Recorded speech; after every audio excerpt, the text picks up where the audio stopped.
I manage a band that doesn't exist. They're called Big Sand, my animated science fiction band, and I use Unreal Engine and motion capture to bring the characters to life in a live performance where I interact with the audience as a fictional character. I've talked a little bit in previous videos about the underlying concept for Big Sand's live show, but in this video I want to talk about one particular performance where Big Sand performed last year at South by Southwest Sydney, and I want to talk about some of the new tech that I used, some creative experiments that I trialed, what worked, what didn't, and what I want to carry forward into Big Sand's live show next month. So if you're not familiar with Big Sand, imagine gorillas if Damon Albarn was an independent artist with no money. I've created the project in Unreal Engine and I animate most of it myself using motion capture. The show I want to talk about was part of South by Southwest Sydney in 2024, and it happened at this venue called Fortress, which is an esports/music venue with this 9-meter wide LED screen, which is pretty perfect for my show.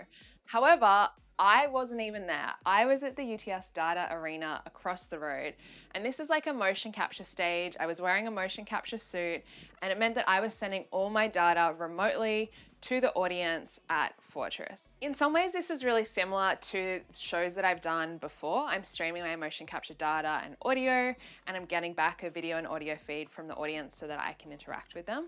But I wanted to try a few new things, and there was one comment that an audience member made after one of my previous shows that really stuck with me. And they said that, they love the show, etc., but it still felt like there was some kind of barrier between like me as the performer on the screen and the physical audience in the room. And that really stuck with me because I want the audience in Big Sand show to feel like they are in the same world as the characters. So I took this on as a challenge for this show to think about some ways that I could kind of merge that digital and physical world, let the audience step into the virtual space, and then also let some of Big Sand's characters kind of move into the physical world as well. So in order to try and achieve that, I came up with 3 creative and techie kind of experiments that I wanted to bring into the show at South by Southwest Sydney. Number 1 was a big puppet of a Big Sand character with a camera feed of the audience that I would feed into Unreal Engine. Number 2 was markerless motion capture, so letting the audience use just a regular webcam to puppet some of the characters themselves in the show. And number 3 was using audience audio to drive particle effects in Unreal Engine. In this video, I'm going to give you a really quick rundown of those 3 experiments, how I did them, and what happened. The show is what's called telematic, which means that the performer and the audience are in different locations. Ableton Live is kind of my show control hub. I use this to control the audio, and it also sends MIDI triggers for key sequences over the network into Unreal Engine to trigger important visuals in time with the main songs of the set. The whole show has a backing track, and it kind of alternates between these live interactive interludes where I'm looping music and talking for as long as I need to, into pre-recorded song sequences. The reason that I use pre-recorded sequences still in Unreal and some pre-recorded music in Ableton is just to give me a little bit of a safety net. There is so much that can go wrong with this show. So if I know that I have these like safety lily pads to fall back on throughout the set, it gives me a little bit of breathing room to fix any issues that might come up while the song is on. Okay, so my first experiment was the puppet. A couple of weeks before the show, I hit up an artist called Daisy with this kind of chaotic request. I was like, hey, I've seen you make some really cool stuff. Do you think you could make some kind of character, like a puppet or a costume that I can use in my show? To Daisy's credit, we had never met, but straight away they're on board and were like, okay, absolutely. And pulled together with like barely any time this incredible life-size puppet of the purple drone character called Kiz-OO from Big Sand. And the awesome thing about this puppet is that it has like a phone holder attached to it.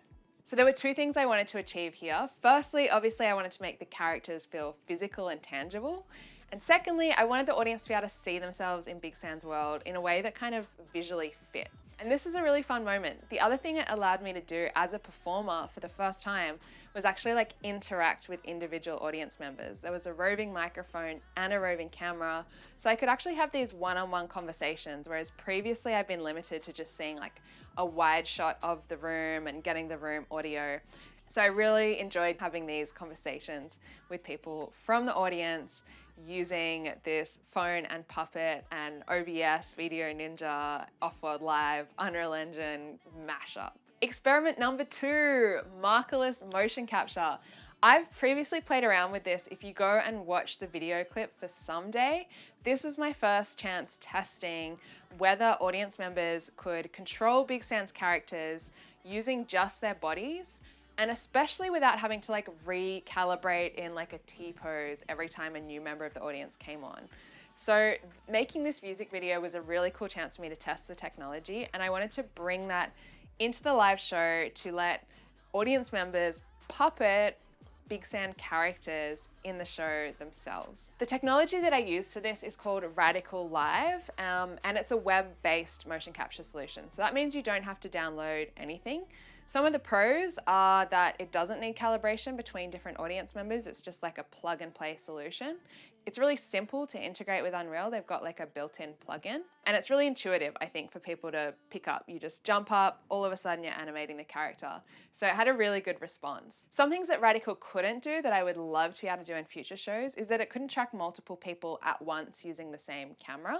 I noticed people wanted to pull their friends on stage for a dance and they couldn't do that. There was a little bit of latency, like 1 or 2 seconds between someone doing a dance move and seeing it on the avatar, which wasn't ideal, but I don't really think it impacted people's enjoyment. I didn't want to make it a tech demo. I wanted to bring it into the narrative. So I explained this as though these desert bandits had stolen the audience's shadows, and the only way to scare them off was to dance so ridiculously that they would be embarrassed and let your shadow go. So audience members got to come up and control these like bandit puppet creatures during the song called Bandits. And then my third and final experiment for this show was using the audience audio to control a particle effect in Unreal Engine. Now, one thing that is so cool about using a game engine for a live music performance is that like everything becomes data. Like that sounds really boring, but there's literally anything in the room can be used to control any of the audio, anything that's happening on screen. Like there's limitless interactivity. And I wanted to start playing around with this concept in the show to let the audience have a little bit more input in what they're seeing on screen. And the way I decided to test this out is just taking that audience microphone and using the volume of it to control some variables around this particle effect, which I called a choir fly. So within the narrative of the show, choir flies came out when audience members sang really loudly and enthusiastically. When that volume parameter got louder, the particle effect would glow brighter and just get more animated. So the audience had to sing as loud as possible to trigger these choir flies and get them moving around in the song. Now, the good thing about this interaction is that it worked. I managed to get the audio routing happening, which is really hard in like a conference showcase setup when you have no tech setup time. One thing that I definitely could have done better, I think, is calibrate the audio properly. There was definitely room noise that was triggering the effect, and I think it was a little bit confusing for the audience. I'm not sure they even really realized that the microphone was controlling things happening on the screen.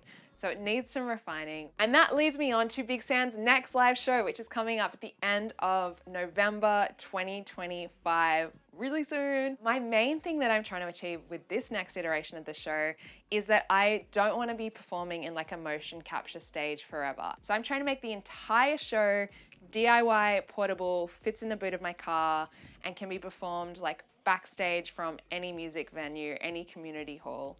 That means I've been rack mounting PCs and getting wireless in-ear monitors and all kinds of stuff. And it also means I'm moving over to trying to use markerless motion capture myself for my character's performance. So if you're someone who's working on a similarly weird, crazy project in Unreal or using motion capture, hit me up. I would love to hear about it. Drop a comment, share your project. And if you happen to be in Sydney and you're watching this video before the end of November 2025, come along to Big Sound's next live show and find out how it all goes.